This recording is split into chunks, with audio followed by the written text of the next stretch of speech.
Okay, I mistakenly stopped the video. Anyway, I don't really recommend doing this, but you know, if something's got to work, something got to work.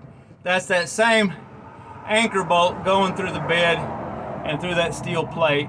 And so what I did is, because I didn't have the material or time to attempt to make an angle iron that would go across and down to the frame and have to drill a hole or line up with an existing hole. Well, I got 5/16 chain that the 1/2 inch bolts can go through, and it is bolted to the top of the frame, an existing hole. That one was pretty nice and easy to get in place, and put a wrench on it, on the nut, and then a extension and wobble socket on the bolt. Yeah, it's got a black tail. But that did not work so well on the other side.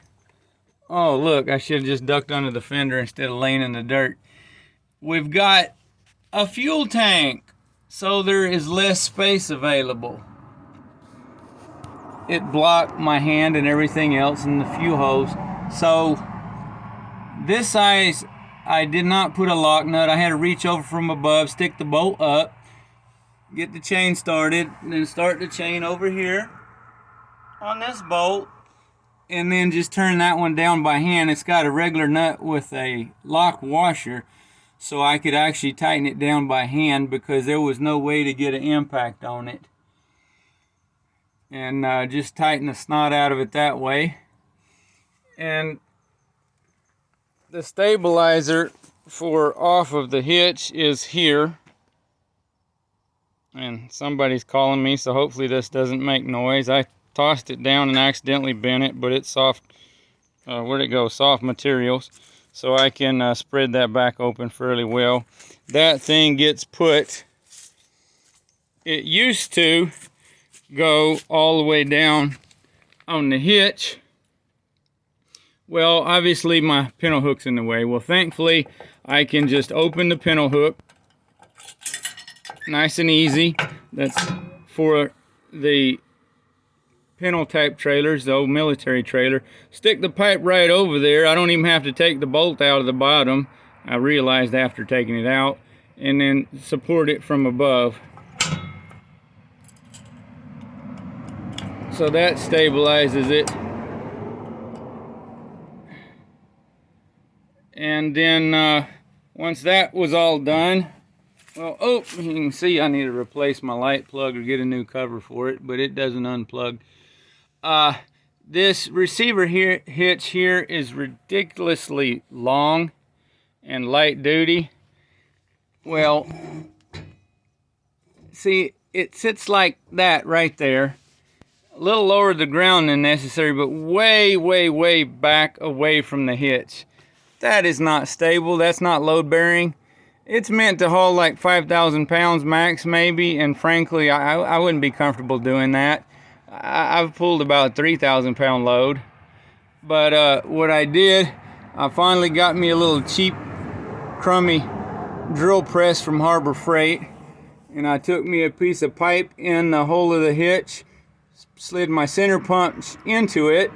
Well, the pipe was a little loose.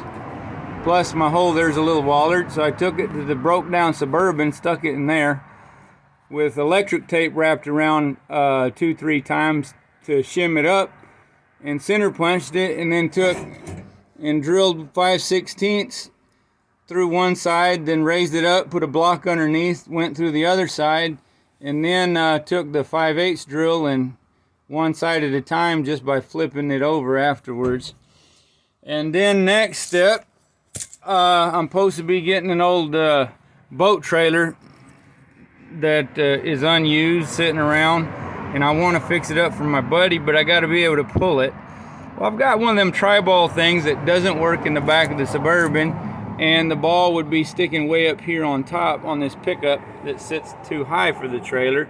So I had this stuff laying around. Well, this one I made years ago has a 1-inch hole in it. Well, I found a bushing and stuck it up in there. and then put my pipe wrench and got the impact and tightened it all down while the tools were already out, so I don't have to spend time in the future to where that won't stick up as high, and it can work on the other vehicle too for inch and 7/8.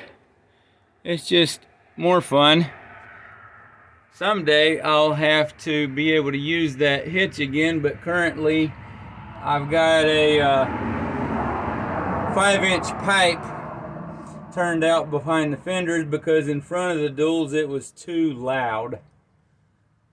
So yeah, I'm going to have to do some modification, get me a little stubby short muffler up there and be able to turn out the side again, to be able to have at least a 4-inch outlet so the poor thing can breathe, because this original stock chokes it up and the engine can't perform properly and gets worse fuel mileage.